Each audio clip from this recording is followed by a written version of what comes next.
بسم اللہ الرحمن الرحیم۔ حضرت آدم علیہ السلام کی تخلیق سے پہلے اللہ پاک نے صرف دو طرح کی مخلوق پیدا کر رکھی تھی، نوری اور ناری۔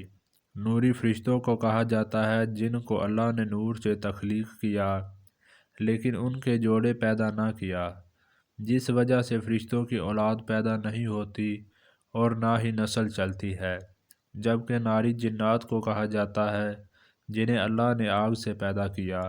جنات میں سے سب سے پہلے سمہون جن کو پیدا کیا گیا تھا۔ اللہ تعالیٰ نے سمہون کو زمین پر بھیجا تو اس کو زمین پر ایک جن لڑکی ملا دیا۔ اس جن نے اس لڑکی کے ساتھ شادی کر لی اور ان دونوں کی خوب نسل بڑھ گئی۔ پہلے پہل تو جن بھی فرشتوں کی طرح ہر وقت اللہ تعالیٰ کی عبادت میں مشغول رہا کرتے تھے۔ بعد میں ان جنوں میں سے کچھ نے اللہ تعالیٰ کے حکم کو ماننے سے انکار کر دیا، جس کی وجہ سے یہ اللہ تعالیٰ کے نافرمان ٹھہرائے گئے۔ جنات میں سے ایک نامی گرامی جن جالیبہ اور اس کی بیوی کا نام تبلیس تھا۔ یہ دونوں بہت ہی قد دراز اور بہادر تھے۔ جالیبہ شکل و صورت سے ببر شیر کی طرح نظر آتا ہے اور تبلیس عورت جس کی شکل بھیڑیے سے ملتی جلتی تھی۔ جالیبہ جنوں کا سردار تھا، اس کے نام سے باقی سب جن خوف کھاتے تھے۔ ان کے گھر میں ایک بیٹا پیدا ہوا جس کا نام انہوں نے عزازیل رکھا تھا۔ عزازیل اپنے والدین کی طرح بہت بہادر اور قد لمبا تھا۔ روایات میں ہے کہ حضرت آدم علیہ السلام کی ولادت سے 50,000 سال سے زیادہ عرصہ پہلے یہاں زمین پر جنوں کا عروج تھا۔ جب جنوں نے زمین پر جنگ اور تباہی مچانی شروع کر دی، اللہ تعالیٰ نے فرشتوں کو حکم دیا کہ زمین پر جاؤ اور جنوں سے جنگ کرو۔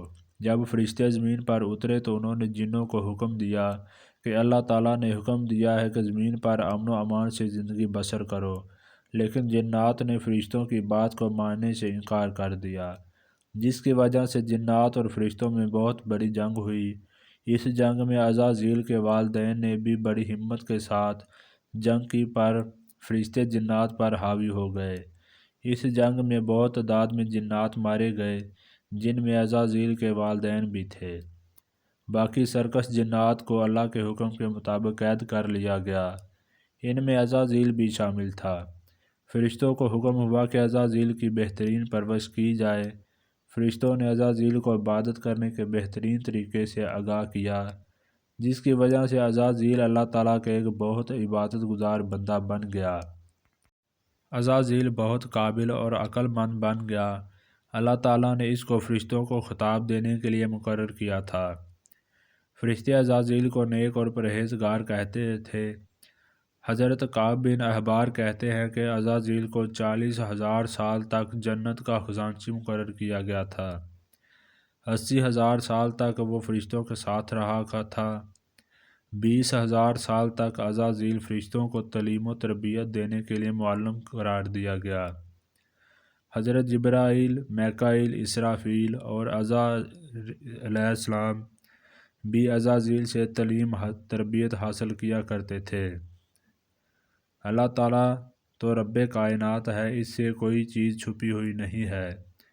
اللہ کے علم میں تھا کہ یہ ایک دن میرے حکم کو جھٹلا دے گا، اس کا خاتمہ کفر پر ہوگا۔ ایک دن عزرائیل نے لوح محفوظ کو دیکھا جس پر لکھا ہوا تھا، میں شیطان مردود سے اللہ کی پناہ مانگتا ہوں۔ اس کے بعد تقریباً 2,000 سال تک عزازیل روتا رہا اور اللہ تعالیٰ کی عبادت میں مصروف رہا اور اللہ تعالیٰ سے سوال کرنے لگا، اے اللہ، یہ اتنا بڑا شیطان مردود کون ہے جس سے پناہ مانگی جا رہی ہے؟ عزازیل کے سوال کا جواب دیتے ہوئے اللہ تعالیٰ نے فرمایا، میں نے ایک بندے کو اپنی ہر نعمت سے نوازا ہے، وہ بندہ ایک دن میرے ایک حکم کو ماننے سے انکاری ہو جائے گا، جس کی وجہ سے اس کی ساری عبادت کو ضائع کر دیا جائے گا، وہ بندہ شیطان بن جائے گا۔ یہ وہ شیطان مردود کا ذکر کیا جا رہا ہے۔ عزازیل ہر وقت یہ اس بات سوچنے پر مجبور ہوتا جاتا کہ وہ شیطان مردود کون ہوگا۔ اس نے اللہ تعالیٰ سے کہا، اے اللہ، میں اس شیطان مردود سے ملنا چاہتا ہوں۔ اللہ تعالیٰ نے عزازیل کو فرمایا کہ تو جلد ہی اس بندے کو دیکھ لے گا۔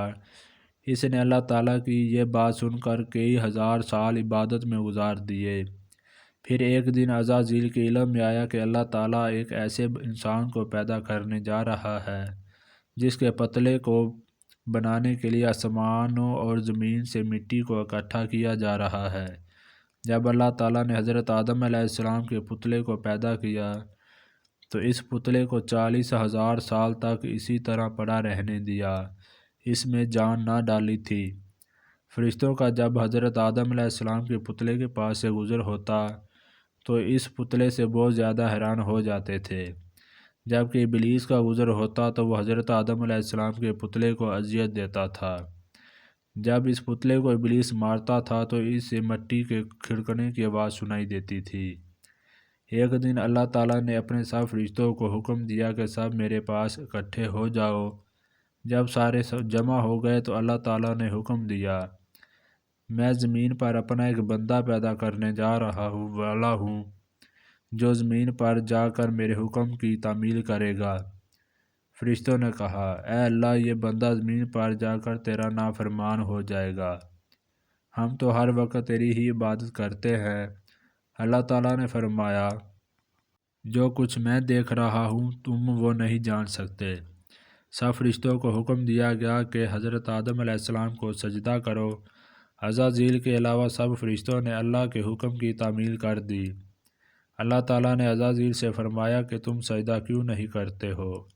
عزازیل تکبر اور غرور میں آ کر بولنے لگا، اے اللہ، تو نے مجھ کو آگ سے پیدا کیا ہے اور اس پتلے کو مٹی سے پیدا فرمایا ہے، میں اس مٹی کے پتلے سے کئی درجہ بہتر ہوں۔